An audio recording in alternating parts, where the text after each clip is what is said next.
काफी पुरानी अरसे की एक मशहूर किस्सा है कि एक बड़े और मसरूफ शहर के किनारे तीन ऐसे आदमी रहते थे जो मेहनत मजदूरी के बजाय लोगों को धोखा देकर अपना गुजारा करते थे।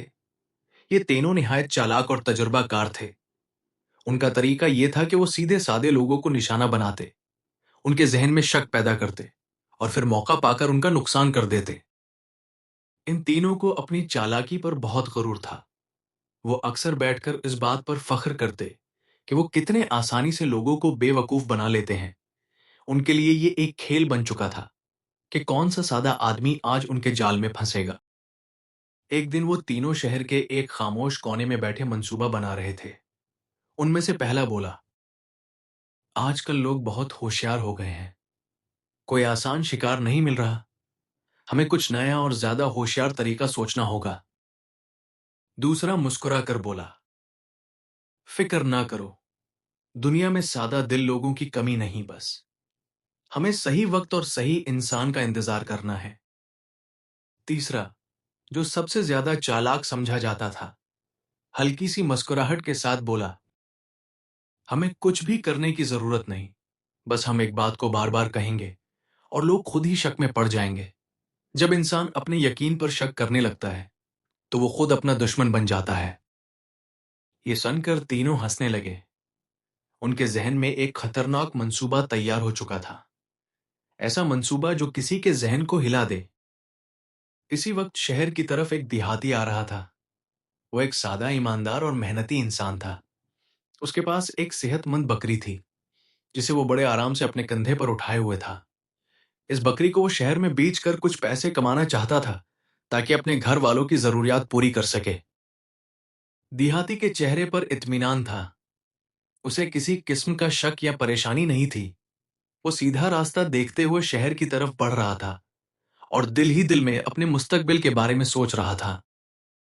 तीनों ठेगों ने जैसे ही इस देहाती को देखा, फौरन समझ गए कि यही वो शख्स है जिसे वो आसानी से फांस सकते हैं। वो आपस में सरगोशी करने लगे और मंसूबा को अमली शक्ल देने का फैसला किया। उन्होंने तय किया कि वो बारी बारी इस देहाती के पास जाएंगे और एक ही बात कहेंगे ताकि उसके जहन में शक पैदा हो जाए। उनका मकसद सीधा साधा था, देहाती को उसकी अपनी आंखों पर शक दिलाना। पहला ठेग आहिस्ता से देहाती के करीब गया। इसने जानबूझकर हैरानी जाहिर की और कहा, अरे भाई, तुम ये किता कंधे पर क्यों उठाए हुए हो? ये सुनकर देहाती चौंक गया। उसने फौरन कहा, ये किता नहीं, बकरी है। तुम्हें नजर नहीं आ रहा? ठेग ने हंसते हुए कहा, अगर तुम कहते हो तो ठीक है, मगर मुझे तो ये किता ही लग रहा है।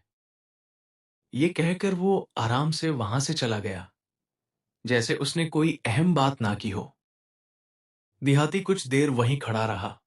इसने अपनी बकरी को गौर से देखा। इसकी कान, इसकी आंखें, इसकी शक्ल, सब कुछ ठीक था। उसे यकीन था कि ये बकरी ही है, मगर पहली बार उसके दिल में हल्का सा शक पैदा हुआ। वो सोच में पड़ गया, क्या वाकई कुछ गलत तो नहीं? लेकिन ये तो बकरी ही है।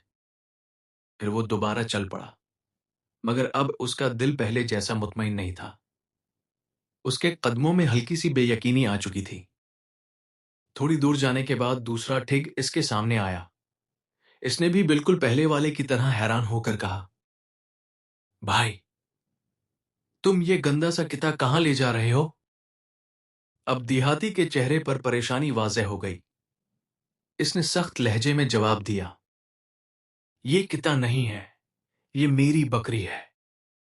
ठिग ने कंधे अचकाए और बोला, मुझे तो यही किता लग रहा है, बाकी तुम्हारी मर्जी। और वो भी हंसता हुआ आगे बढ़ गया। अब देहाती के जहन में शक मजीद बढ़ चुका था। वो रक रक कर अपनी बकरी को देखने लगा।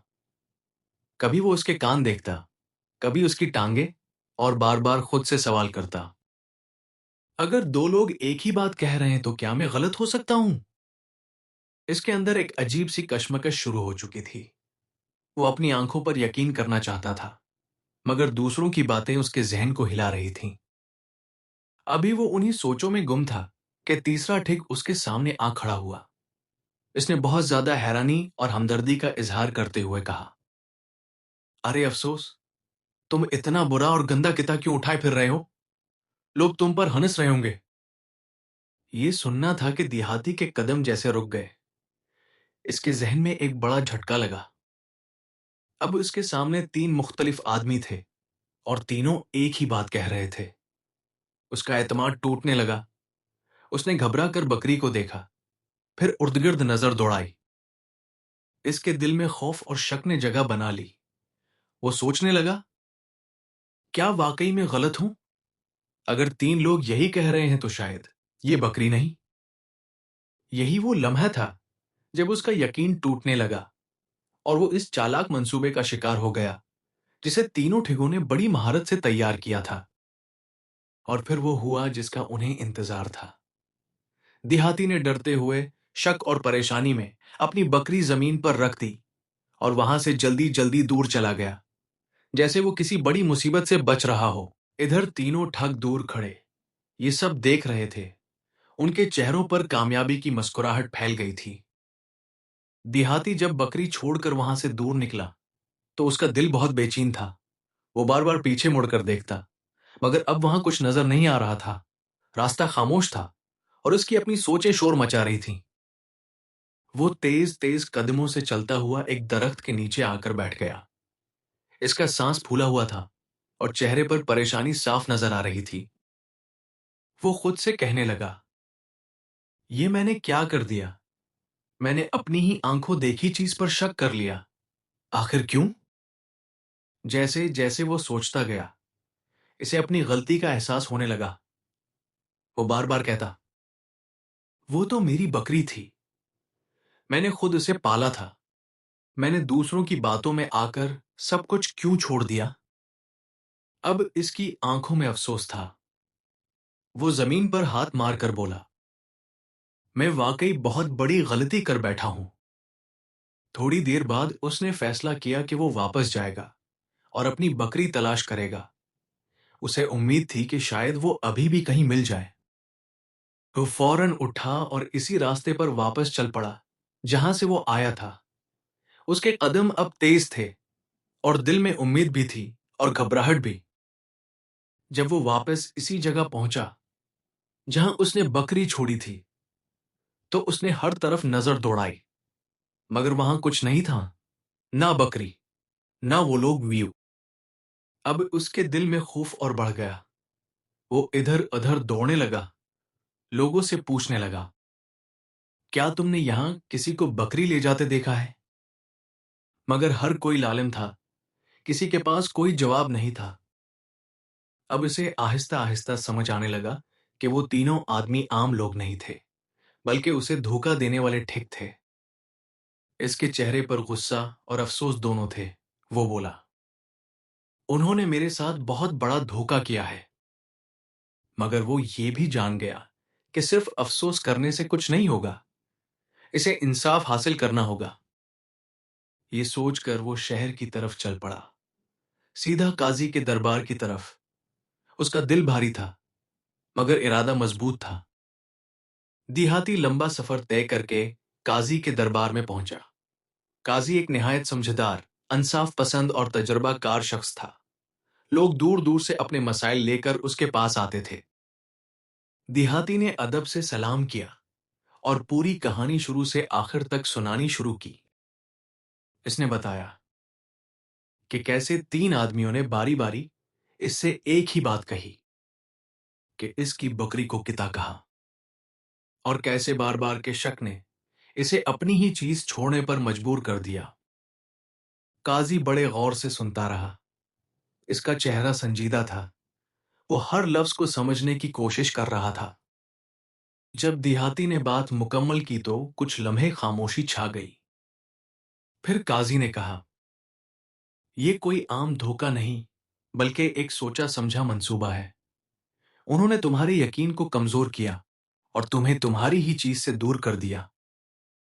काजी ने फौरन सिपाहियों को हुक्म दिया कि इन तीनों आदमियों को तलाश किया जाए।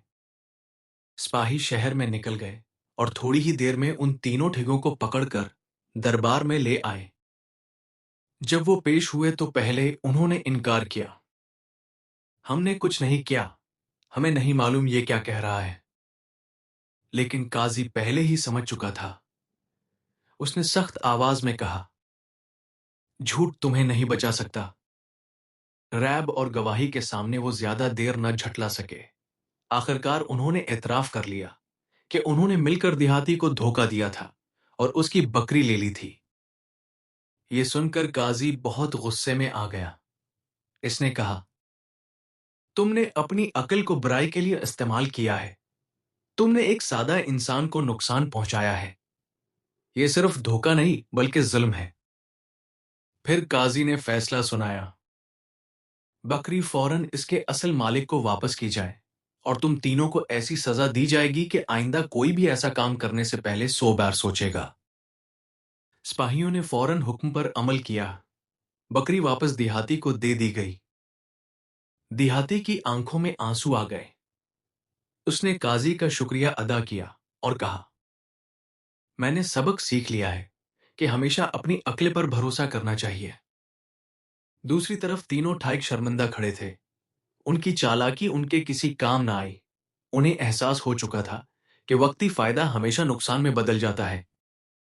ये कहानी हमें सिखाती है कि बार बार सुनाई गई बात कभी कभी इंसान के यकीन को तोड़ देती है। अपनी अक्ल और मुशाहिदे पर एतमाद जरूरी है। धोखा हमेशा आर्जी होता है, मगर नुकसान बड़ा छोड़ जाता है और आखिरकार इंसाफ जरूर होता है। दोस्तों, ये कहानी आपको कैसी लगी? कमेंट्स में अपने राय का इजहार जरूर कीजिएगा। हमारे चैनल को सब्सक्राइब कर दीजिएगा। वीडियो देखने का बहुत बहुत शुक्रिया। और आखिर में ये भी कमेंट्स में लिखें कि आप हमारी कहानी को कौन सी कंट्री से सुन रहे हैं।